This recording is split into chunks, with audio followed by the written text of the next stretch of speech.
இப்போ ஒரு மாதத்துக்கு 30,000 ரூபாய் கிட்ட ஆகுது. நாங்கள் இப்போ வாங்குற சம்பளமே 30,000 இருக்கப்ப பாப்பாக்காக மட்டுமே 30,000 நாங்கள் கட்டிட்டு நாங்கள் சாப்பிட்றதுக்கு என்ன பண்ணுறது? கவர்மெண்ட்டே தான் நாங்கள் இப்போ பார்த்துட்டு இருக்கோம். ஆனால் கவர்மெண்ட்டில் நல்லா வர்றப்போ டக்குன்னு இவ்வளோ நல்லா செய்கிறாங்களே அப்படின்னு நினைக்கிறப்போ டக்குன்னு இந்த மாதிரி ஒரு விஷயம் ஆள் இல்லை, டாக்டர்ஸ் இல்லைன்னு சொல்கிறப்போ வருமான வரி இது கீழே தான் இருக்காங்க எல்லாருமே. ஸோ அதை கவர்மெண்ட் கொஞ்சம் பார்த்து பண்ணாங்கன்னா நல்லாயிருக்கும். கொஞ்சம் பேக்கில் போயிடுமோன்னு ஒரு பயம் வருது. அந்த எஜுகேஷன் பாதிக்குமோன்னு ஒரு பயம் வருது. பாப்பாவுக்கு 4 வயசு ஆகுது. சரி, பாப்பா இன்னும் பேசலைன்ட்டு ஸ்பீச் தெரப்பி ஓட்டி இதெல்லாம் போடணும், குழந்தைக்கு அதுக்கான இதெல்லாம் ஆக்டிவிட்டீஸ்லாம் கொடுக்கணும்னு சொன்னாங்க.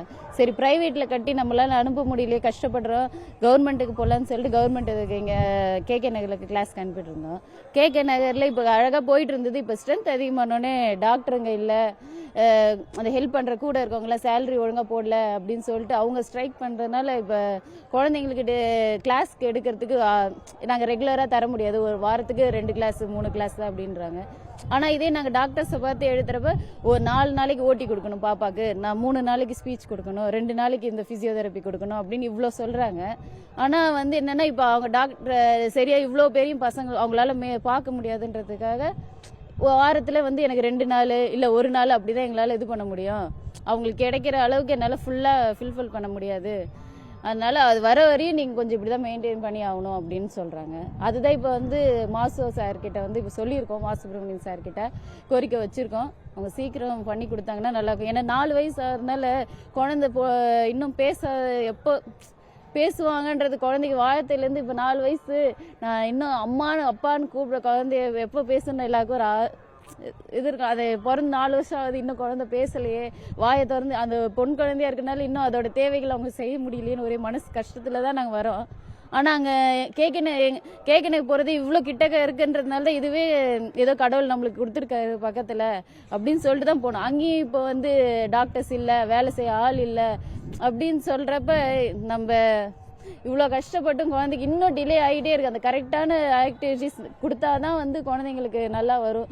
அது கரெக்டான இது சரி பண்ணி கொடுக்கணும். என்ன ப்ராப்ளம்? அதான் பாப்பா இன்னும் பேச ஆரம்பிக்கல, அந்த கவனிக்கிற திறன் கம்மியாக இருக்குன்னு சொன்னாங்க. அந்த கவனிக்கிற திறனும் பாப்பாவுக்கு வந்து இப்போதான் கொஞ்சம் நல்லா நார்மல் ஆகிட்டே வராங்க. அந்த நார்மல் ஆகிட்டு வர டைமில் வந்து இந்த மாதிரி எந்த தெரப்பியும் ஸ்ட்ரெயிட்டாக நம்மளால் ப்ரைவேட்டில் போனது கூட 2 மாதம் 3 மாதம் தான் எங்களால் அனுப்ப முடிஞ்சது. அதுக்கப்புறம் பண்ண முடியல. ஏன்னா காசு மாதம் 10,000 15,000. இந்த கிளாஸ்க்குன்னு போனால் ஸ்பீச்சுக்கு ஒரு நாளைக்கு 1000 ரூபான்றாங்க, ஓட்டிக்கு போனால் ஒரு நாளைக்கு 500 ரூபான்றாங்க.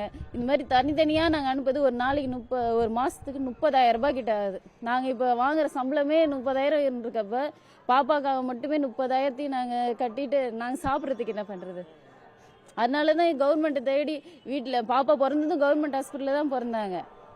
கவர்மெண்ட்டே தான் நாங்கள் இப்போ பார்த்துட்டு இருக்கோம். ஆனால் கவர்மெண்ட்டில் நல்லா வர்றப்போ டக்குன்னு இவ்வளோ நல்லா செய்கிறாங்களே அப்படின்னு நினைக்கிறப்போ டக்குன்னு இந்த மாதிரி ஒரு விஷயம் ஆள் இல்லை, டாக்டர்ஸ் இல்லைன்னு சொல்கிறப்போ ஆக்சுவலாக இப்போ நிறைய டாக்டர்ஸ் ஆகிட்டாங்க.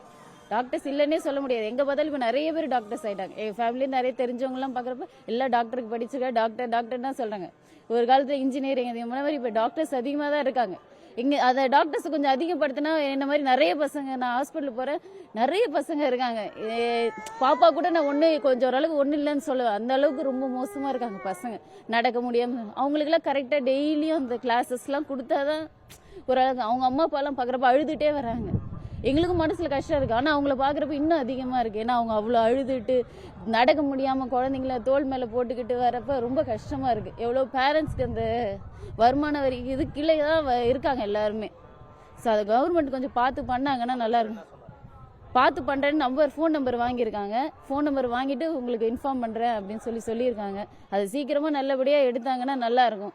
ஏன்னா இதோ இப்போ பிப்ரவரி வந்துடுச்சு. இப்போ இன்னையோட குழந்தைக்கு 4 வயசு. 4 வயசுலேருந்து இன்னும் 5 வயசு 6 வயசுக்குள்ளே குழந்தை நல்லா இன்னும் ஸ்கூல் சேர்க்கல. ஸ்கூலில் போனால் கவர்மெண்ட் ஸ்கூலில் போய் நான் கேட்டேன், பாப்பா பேசினா தான் சேர்த்துப்பேன் அப்படின்றாங்க. ஒரு எல்கேஜி யூகேஜி கூட பாப்பா பேசணும், அவங்க வந்து அம்மா அப்பா பேரை சொல்லணும், தலை எங்கன்னா காட்டணும் அப்படின்றாங்க. பாப்பாவுக்கு இப்போ அது எதுவுமே தெரியாதனால 4 வயசு ஆகிடுது. 5-6 வயசுக்குள்ளே நான் வந்து கரெக்டாக ஸ்கூலில் சீக்கிரம் சேர்த்தாதான் இந்த 10th படிக்கிறதோ +2 அதோ லைஃபு இப்படி கொஞ்சம் பேக்கில் போயிடுமோன்னு ஒரு பயம் வருது. அந்த எஜுகேஷன் பாதிக்குமோன்னு ஒரு பயம் வருது. அதை மட்டும் கொஞ்சம் பார்த்து பண்ணணும்.